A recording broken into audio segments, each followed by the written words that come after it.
Hello students, good evening, Radhe Radhe, जय श्री शंभू। आज intermediate syllabus का हम लिटरेचर सेशन पढ़ेंगे। लिटरेचर में हम ऑलरेडी 4 पोएम्स जो इंटरमीडिएट सिलेबस में प्रेस्क्राइब है उनमें से 4 पोएम के हम सेंटर आइडिया ऑलरेडी पढ़ चुके हैं, उनके बारे में सीख चुके हैं tailed wise with highlight comments के साथ। तो आज लिटरेचर क्लास की पोएम नंबर शायद लास्ट और 5th पोएम है। ये 5th पोएम है और लास्ट भी है, शायद 5 ही पोएम है। पोएम का नाम है aunt Jennifer's tiger. Aunt Jennifer के बाग एक इमेजिनेटिव पोएम है, composed by famous female writer, female poetess Adrienne Rich. In this poem, by this poem or through this poem, Adrienne Rich, as a female gender, she advocates the part of women in the man-dominant society as taking the responsibility of all society of women as an imaginative name.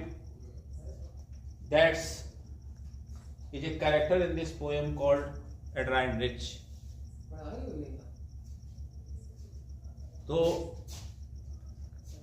Aunt Jennifer's tigers नाम की जो ये last poem है intermediate syllabus की literature की, उसमें उसकी जो पोएटेस है एड्राइन रिच, वो इस कविता के थ्रू, इस पोएम के थ्रू अभी भी या इससे पहले या जब उन्होंने इस कविता को कंपोज किया होगा, पोएम की रचना की होगी, उस समय समाज में, सोसाइटी में कुछ ज़्यादा ही मैन डोमिनेंट सोसाइटी रही होगी और अभी भी कहीं कहीं पर ज़्यादातर मैन डोमिनेंट सोसाइटी है।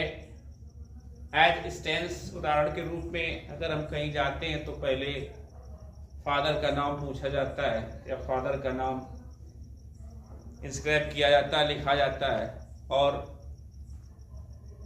Most perfect example is according to we live in village, so I also want to talk on village life, that if a head of the village, जिसको हम ग्राम प्रधान कहते हैं, चुना जाता है, तो अगर उसमें फीमेल सीट भी आती है तो मेल ही पूरे चुनाव की जिम्मेदारी लेगा, इलेक्शन की पूरी चारों तरफ ब्रॉडकास्टिंग करेगा, चुनाव प्रचार करेगा। इसके बाद वही सबके घर जाएगा, वही जब एनरोलमेंट होता है पढ़ता था कि तब भी जाएगा, उसी के माला डाला जाएगा, उसी के साथ प्रशंसक लोग लगे होंगे। और जो सीट है वो फीमेल है।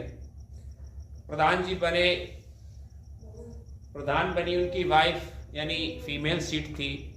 ये किसी को मालूम नहीं है, माला उनके पति देव को गले में डाला जा रहा है, उनकी जय जयकार हो रही है, गांव गलियों में जहां जा रहे हैं उन्हीं को प्रधान जी कहा जा रहा है। जबकि this is not a kind of justice, this is a wrong side, या this is a exist example of man dominant society. ये पुरुष प्रधान, मैन डोमिनेंट मतलब पुरुष प्रधान समाज का ये सबसे एक सटीक एग्जाम्पल है कि पत्नी ग्राम प्रधान बनती है, मुखिया गांव की बनती है, और उनके पति जो हस्बैंड जो है वो गले में माला डलवाते हैं, प्रधान जी कहे जाते हैं, प्रधान जी ये काम, प्रधान जी वो काम, प्रधान जी हमारी ये लेट्रिन बनवा दो, हमारा बाथरूम बनवा दो, कमरा बनवा दो। तो गाँव में तो सीधे यही कहते हैं कि प्रधान जी हमारी टट्टी खा गए। इस तरीके के लोग भी विरोध करते हैं, जब उनकी लेट्रिन नहीं बन पाती, उसका रुपया खा जाते हैं, लोग बोलते हैं। I can't explain here. So by this poem Adrienne Rich wants to focus on या wants to satire on, satire मतलब एक प्रतिघात करना, प्रहार करना या व्यंग करना, satire on man dominant society. तो जैसा कि हमने बताया है, इस लास्ट अंतिम पोयम जिसका नाम है aunt Jennifer's tiger, aunt Jennifer का बाघ, imaginative tiger, compose by female poetess female writer Adrienne Rich. सीधे बोहेमियनिस एडवोकेसी कर रही महिलाओं की वकालत करे इस कविता के द्वारा। डाउन रूटेड वुमेन पर फोकस किया है, उनको समाज में स्थान दिलाने के लिए। तो सेंट्रल आइडिया स्टार्ट करते हैं। So after a long discussion without any delay, let's start the analysis of the poem aunt Jennifer's tiger. कहता है, this is a beautiful pathetic and imaginative poem composed by famous poetess Adrienne Rich.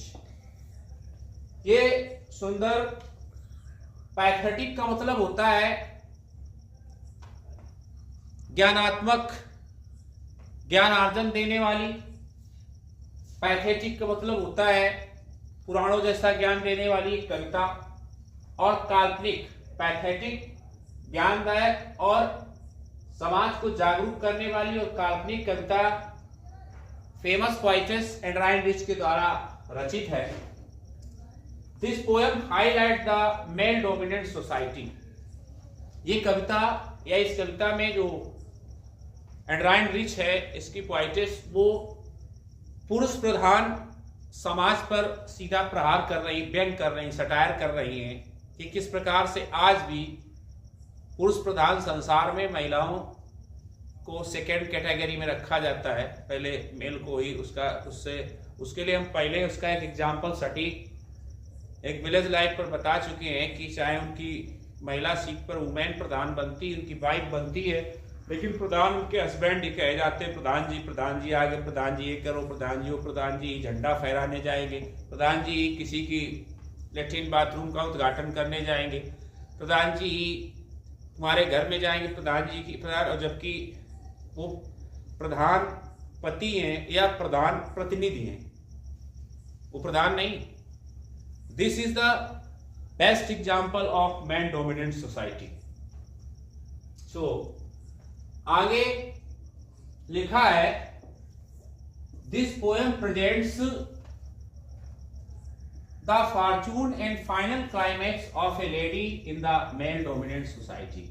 ये कविता पुरुष प्रधान, man dominant बोले तो man dominant का अर्थ होता है पुरुष प्रधान।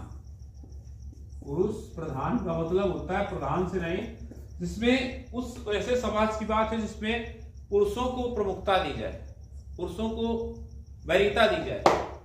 तो इस पुरुष प्रधान समाज में ये कविता, इस पुरुष प्रधान समाज में महिलाओं के भाग्य और उनके अंतिम जीवन, यानी शुरू से बोर्न टाइम से, जन्म से लेकर और मृत्यु तक के लाइफ को दर्शा रही है कि पुरुष प्रधान संसार में महिलाओं का जीवन किस प्रकार से होता है।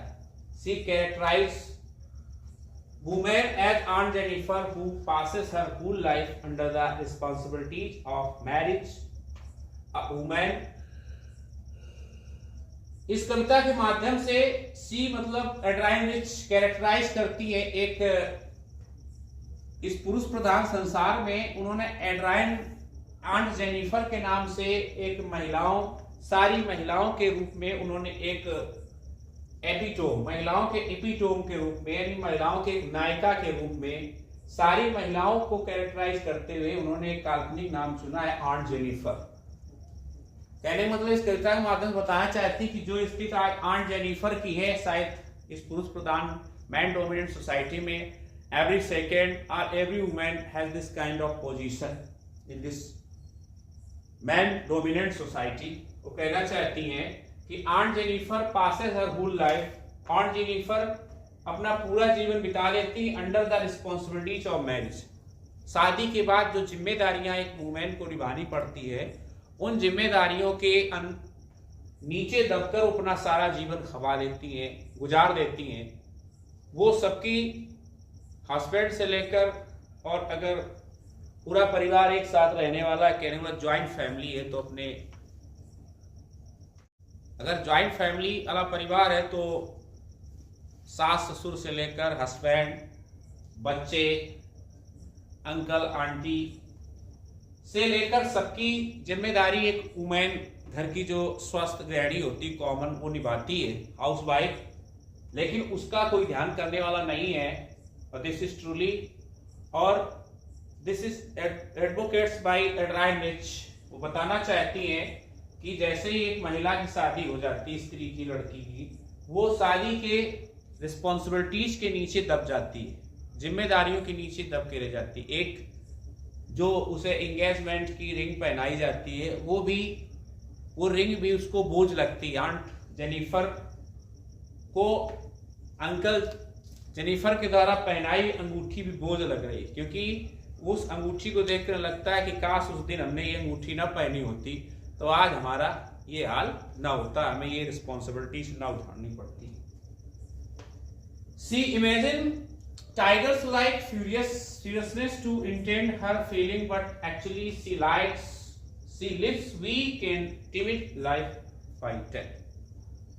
और ऐसा करने के बाद सी कहने का मतलब जो आंट जेनिफर हैं या एड्राइन रिच हैं, वो जंगल में घूमने वाले टाइगर की फ्यूरियसनेस, जिसको हम कहते हैं एक भयानकता की कल्पना करती कि काश वो एक स्वेटर बुन रही है, उस पर एक टाइगर का पिक्चर बना रही है, तस्वीर बना रही है, और उसको वूलिंग करते समय वो सोच रही कि काश इसी टाइगर की तरह हमें भी ईश्वर गॉड पावर दे दे, हमारे भी दांत बड़े बड़े और पास क्लास सब निकल आए, और हम भी उसी तरीके से जहां वो मस्ती से रह सके और अपने इस मेल डोमिनेंट सोसाइटी में मेल लाइक अपने प्रे पर झपट्टा मार के उसका शिकार कर सकें और हमारी भी समाज पहलू हो। ये केवल इमेजिन कर रहे हैं। Fierceness to intend her feeling, अपनी भावनाओं को प्रकट करना चाहती, but actually she lives weak and timid like biter, लेकिन वास्तव में वो पूरे जीवन भर कमजोर रहती हैं और मृत्यु तक डरपोक बनी रहती, टिमिड बनी रहती हैं और उनकी डेथ हो जाती है। लेकिन वो उस मेल डोमिनेंट सोसाइटी में कभी भी सरवाइव नहीं कर पाती। ये every women, story of every women. तो कमेंट्स इसका देखेंगे।